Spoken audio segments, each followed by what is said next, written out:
Since the beginning of the 20th century, there have been rapid advances in science and technology all over the globe.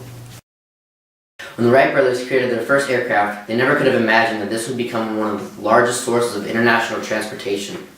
In 1927, Charles Lindbergh crossed the Atlantic Ocean, and like 10 years later, over 1 million people make the same journey. Commercial flying had a massive effect on the world. This is because it made transportation of goods, people, and information faster than ever before. Today, social media exists in some form in almost every American home. In the late 20th century, there was, as some saw it, the internet before the internet. AOL, American Online, provided new access to the public, especially when the real internet began to take off. By the mid-1990s, Yahoo and Amazon both started to thrive. Almost every household in America had a computer. As computers and internet access became even more common around the world, social media sites only made this more extreme. The first sites were Friendster and MySpace, which led to Facebook and LinkedIn. However, it wasn't only about social media. The purpose of the internet became an unlimited resource of information for everyone. From the bulletin board system to iPhones, technology has spread and is used in almost every area of work. Someone in Mexico could call someone in Russia in under a minute. A bank could transfer millions of dollars across the world in less than a second.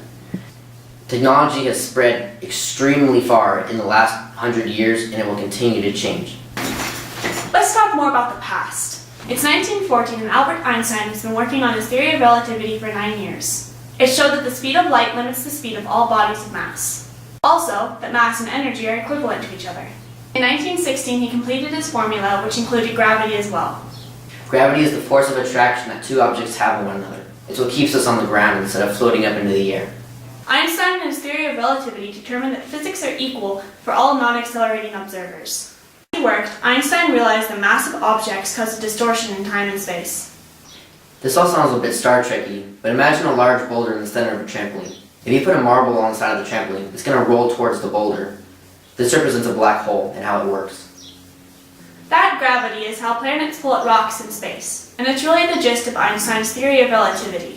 We could go more into it, but that's a completely different study.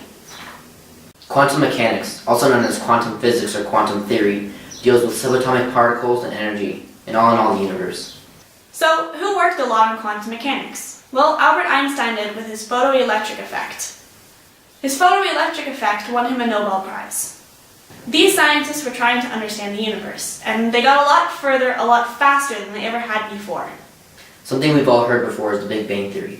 To explain in more depth what this is, imagine that the universe is continuously expanding in all directions. The Big Bang Theory states that at first there was just energy, pure and simple. Antimatter and matter were fighting it off, destroying one another, until only one sliver of matter was left. This hot and dense state expanded rapidly, and it created protons, neutrons, and electrons, as well as planets, stars, and atoms, molecules, everything in the universe. Another field that was explored a lot was psychology, and it had a lot more immediate effects than the theories did. In 1970, the Army started using aptitude tests. At first, these tests were only used for the armed forces, but they made their way to civilian life. We take these tests today, and they determine our careers, or at least what they should be. I didn't really pay much attention to the results. In 1921, Hermann Werjak created a personality test based on ink splotches. Psychology grew faster and larger, and in 1925, the Menninger Clinic won the first Nobel Prize in the area of psychology. Then, in 1929, Hans Berger created the electroencephalogram, which recorded activity in the brain by using electrodes. 7 years later, however, Walter Freeman turned psychology a bit sour. A lobotomy was performed. A frontal lobe lobotomy scrapes connections to and from the prefrontal cortex of the brain. There were serious consequences to this procedure, such as a reduction in initiative and inhibition. Some outcomes of the study of psychology were the depression drug Imprimine, which was FDA approved and produced under the name of Tofranil. Other drugs were made, such as Valium, Librium, and Lithane. Then, in 1973, homosexuality was removed from the Diagnostic and Statistical Manual of Mental Disorders. Around the time of these theories and psychologies, there were everyday advances as well. Between the 1940s and the 1960s, the Green Revolution took place. This included things like the Ford Foundation for Food in India. There was a lot more irrigation, pesticides, and fertilizer. Production increased, and so did the world population. However, with more population growth, a lot of the countries fell into poverty.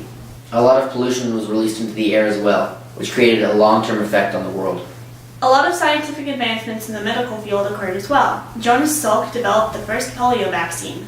At the time, it was considered one of the most frightening public health problems until 1957. What his vaccine did was prime the immune system against polio. When the announcement was made, over 500 people filled the room. Another interesting advancement was the artificial heart.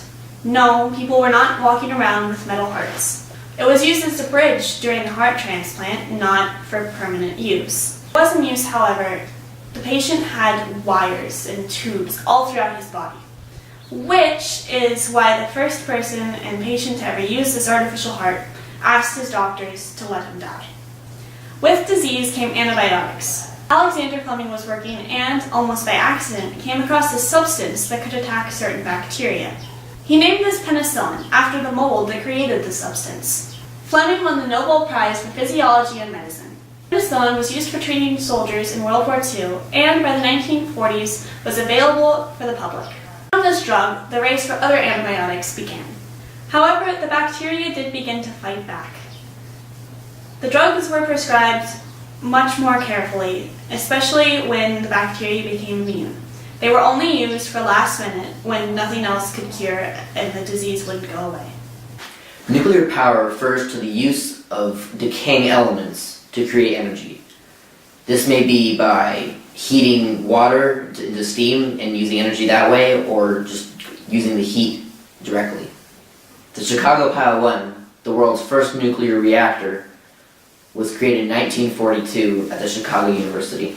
This work became part of the Manhattan Project, which spurred the creation of plutonium for weapons of mass destruction, such as those were used in World War II. At this time, nuclear energy was controlled solely by the military, but ideas such as that it should be more for the public rather than for violence led to the government releasing it to the public. In the 1970s and 80s, the prices for fossil fuels went way down, which caused many countries to abandon their nuclear power plants and continue on their fossil fuels. However, they eventually took up these projects once again, and it created a power source that we use today all over the world. In short, these rapid advances in science and technology from 1914 to today have really shaped our world. A new era ushered in by significant technological and scientific advancements affected the individual person as much as the world as a whole.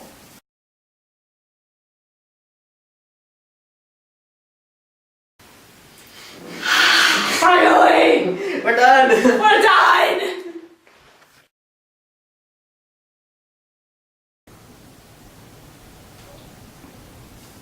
It's moving. Oh, why is it so hard? History is also good stuff, and I am on recording. Second.